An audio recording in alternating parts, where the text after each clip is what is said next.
சங்கீதம் 5. நெகினோத் என்னும் வாத்தியத்தில் வாசிக்க ராகத் தலைவனுக்கு ஒப்புவிக்கப்பட்ட தாவீதின் சங்கீதம். கர்த்தாவே, என் வார்த்தைகளுக்கு செவிகொடும், என் தியானத்தை கவனியும். நான் உம்மிடத்தில் விண்ணப்பம் பண்ணுவேன். என் ராஜாவே, என் தேவனே, என் வேண்டுதலின் சத்தத்தை கேட்டருளும். கர்த்தாவே, காலையிலே என் சத்தத்தை கேட்டருளுவீர்.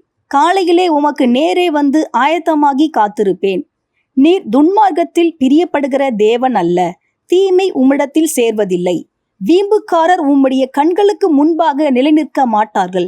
அக்கிரமக்காரர் யாவரையும் வெறுக்கிறீர்.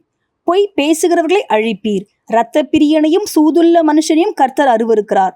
நானோ உமது மிகுந்த கிருபையினாலே உமது ஆலயத்துக்குள் பிரவேசித்து உமது பரிசுத்த சந்நிதிக்கு நேரே பயபக்தியுடன் பணிந்து கொள்ளுவேன். கர்த்தாவே, என் சத்துருக்களின் நிமித்தம் என்னை உம்முடைய நீதியிலே நடத்தி எனக்கு முன்பாக உம்முடைய வழியை செவ்வைப்படுத்தும். அவர்கள் வாயில் உண்மை இல்லை. அவர்கள் உள்ளம் கேடுபாடுள்ளது. அவர்கள் தொண்டை திறக்கப்பட்ட பிரேத குழி. தங்கள் நாவினால் இச்சகம் பேசுகிறார்கள். தேவனே, அவர்களை குற்றவாளிகளாக தீரும். அவர்கள் தங்கள் ஆலோசனைகளாலேயே விழும்படி செய்யும். அவர்கள் துரோகங்களினுடைய திரட்சி நிமித்தம் அவர்களை தள்ளிவிடும். உமக்கு விரோதமாய் கலகம் பண்ணினார்களே, உம்மை நம்புகிறவர்கள் யாவரும் சந்தோஷித்து எந்நாளும் கெம்பீரிப்பார்களாக.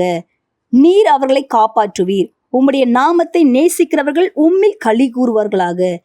கர்த்தாவே, நீர் நீதிமானை ஆசீர்வதித்து காருண்யம் என்னும் கேடகத்தினால் அவனை சூழ்ந்து கொள்ளுவீர்.